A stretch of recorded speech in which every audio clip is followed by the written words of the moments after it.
এবার আসলে ইরানের কথায় আমরা অনেকে মনে করি যে ইরান ফিলিস্তিনকে মুক্ত করবে। আল-কুদসের মুক্তি ইরানের মূল উদ্দেশ্য না।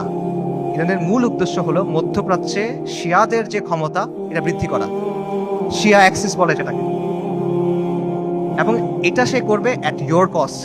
একটা কথা আছে গেম থিওরিতে, জিরো সাম গেম, যে তার শক্তি যত বাড়বে আপনার শক্তি তত কমবে। এটা বাস্তবতা। ইরানের সাথে ইসরায়েলের স্বার্থের দ্বন্দ্ব আছে, ইরানের সাথে আমেরিকার স্বার্থের দ্বন্দ্ব আছে, কিন্তু তার মানে কিন্তু ইরানের সাথে আপনারও দ্বন্দ্ব আছে।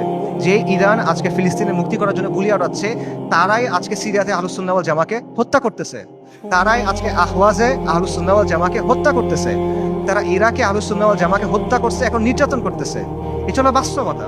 ইরানের স্বার্থ আর আহলুস সুন্নাহ ওয়াল জামার স্বার্থ কখনোই একটা। ইরান সক্রিয়ভাবে এই মুহূর্তে আহলুস সুন্নাহ ওয়াল জামার সাথে যুদ্ধে লিপ্ত। এই মুহূর্তে, আগে কখনো ছিল, পরে কখনো এগুলো বলছে না, অ্যাট দিস মোমেন্ট তারা আমাদের সাথে যুদ্ধে লিপ্ত, অ্যাট দিস মোমেন্ট তারা আমাদের হত্যা করতেছে। আমেরিকা যখন আফগানিস্তানে আক্রমণ করছে, আমেরিকা যখন ইরাকে আক্রমণ করছে, ইরান তাদেরকে সহায়তা করছে। এটা তাদের মুখের কথা, এটা আমি বানায় বলতেছেন, আপনারা কি চেক করেন। মোহাম্মদ খাতামি ইরানের প্রেসিডেন্ট ছিল 97 থেকে 2005 পর্যন্ত সম্ভবত। তার একটা বক্তব্য আছে যে তালিবানের বিরুদ্ধে আমরা আমেরিকাকে সাহায্য করছি, স্পষ্ট বক্তব্য আছে তাদের, এটা লুকোছাপার কিছু না। এবং সবচেয়ে বড় যে বিষয়টা ইরানের ব্যাপারে সতর্ক হওয়ার সবচেয়ে বড় কারণ হলো যে তাদের সাথে আমাদের আকীদার দ্বন্দ্ব আছে, তাওহীদের ব্যাপারে দ্বন্দ্ব আছে। তারা আল্লাহর উলুহিয়াত, আল্লাহর রুবুবিয়াত, আল্লাহর সিফাতের ব্যাপারে শিরক করে। তারা আমাদের মা আয়েশা রাদিয়াল্লাহু তাআলা আনহার ব্যাপারে জঘন্য কথা বলে, যেটা কোনোদিন কিয়ামত পর্যন্ত মানা সম্ভব না আমাদের পক্ষে। তারা সাহাবায়ে কেরাম রাদিয়াল্লাহু তাআলা আনহুম আজমাইনকে তাকফির করে, এটা কোনোদিন পর্যন্ত মানা সম্ভব না। এগুলো কোনো ফুরুই বিষয় না ভাই। এই জিনিস মেনে আপনি কোনো কিছু করতে পারবেন না। আল্লাহ আল-কুদসকে এই শিরকের সাথে এই করে আপনি মুক্ত করতে পারবেন না। ইরানকে আপনার দেখতে হবে ক্রুসেডের সময়ে উবাইদি সাম্রাজ্যের মতো করে। ক্রুসেডের সময়ে একটা সাম্রাজ্য ছিল উবাইদি সাম্রাজ্য, এটাকে আপনারা অনেকে ফাতেমি খিলাফত নামে ছিলেন।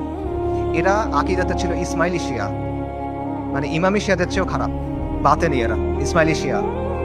তারাও জেরুজালেমকে মুক্ত করার কথা বলতো, তারাও ঐক্যের কথা বলতো, কিন্তু ইতিহাস খুলে দেখেন তাদের ভূমিকা কি ছিল, আহলুস সুন্নাহর সাথে তাদের ভূমিকাটা কি ছিল, এটা ইতিহাস খুলে দেখেন।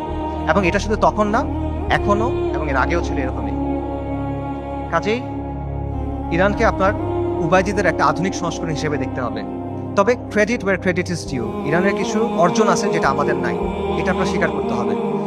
শিয়া স্বার্থের জন্য গত 4 দশকে ইরান যেটা করতে পারছে, কোনো সুন্নি শক্তি সেটা এখনো করতে পারে নাই, এটা বাস্তবতা। শিয়াদের আছে একটা রাষ্ট্র আছে, তাদের একটা জিওপলিটিক্যাল প্রজেক্ট আছে। মধ্যপ্রাচ্যে আহলুস সুন্নাহর এরকম কোনো কিছু এখনো নাই।